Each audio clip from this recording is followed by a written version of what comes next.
So, Jon, thanks for joining us today. Yeah. I'd love for you just to kind of give an overview in real-life context to making some changes that really had a significant impact on you and ultimately the business as well. This last summer, my wife and I, and we have 4 children, we decided to do something we've never done before, and we took a whole month off and left the country.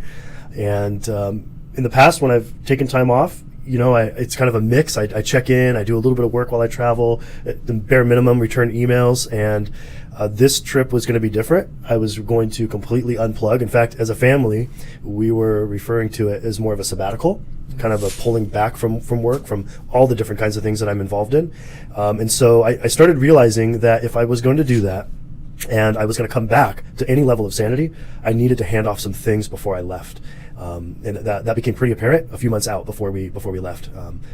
So what I started doing about 3 months prior was making a list. I just started a Google spreadsheet, and as I was doing things throughout my normal day and week, I just started adding to the list. Some of it was big stuff, some of it was small stuff, but anything that I thought, gosh, I could show somebody else how to do this, I just put it on the list. And then after a month, I had about 50 or 60 things on this list. It was bigger than I thought. I started putting names next to the items of people in our organization. We're a pretty small organization, about 19 of us when we're all in the building. I just started putting names next to these things of people I thought would be able and hopefully, willing to gladly take them over. And then about a month before we left, I actually pulled these people into the process and said, hey, I'd like to teach you how to do something. I'd like to involve you in this. I'd like to pass this responsibility off to you. And of course, I got no no's. Everyone was willing. And I think maybe reluctantly at first because I'm the boss, but eventually once they started doing it, they realized, oh, this is increased responsibility for me. This is something I've never touched before. Some of it involved higher responsibilities with regards to legal stuff and money that I was delegating off.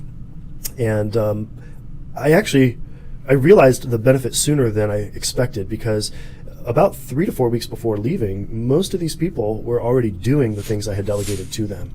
Some of them I had to check on a little bit more and audit a little bit more, but for the most part, the actual doing was off of my shoulders already.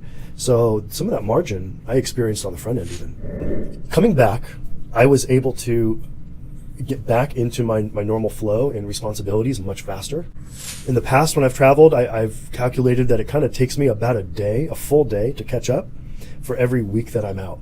And that's if I'm emailing and returning phone calls on the road. So that's just the stuff that happens in the office that I have to catch up on. When I came back, and I had delegated about 20% of my responsibilities off, 20% of my weekly tasks I had delegated off. So I gained about a full day. Within a month of coming back, I had taken a few of those things back, but most of it stayed on the plates of the people that I had delegated to. What I noticed is that I literally, by halfway through my second day back, I felt caught up after being out for a month. So it took me about 12 hours to kind of get back into a groove and feel like I had a handle on things.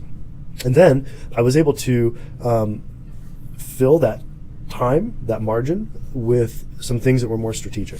Some special projects came our way that I was able to focus on, and I was able to devote more time to some of my key staff. It's always been a priority to spend time with them every week in one-on-one visits, but those things always seem to take a backseat when things get out of control or things get extra busy. It's those little meetings that kind of get pushed aside or moved out of the way. So I was able to be more diligent and actually invest more time in some of our key staff.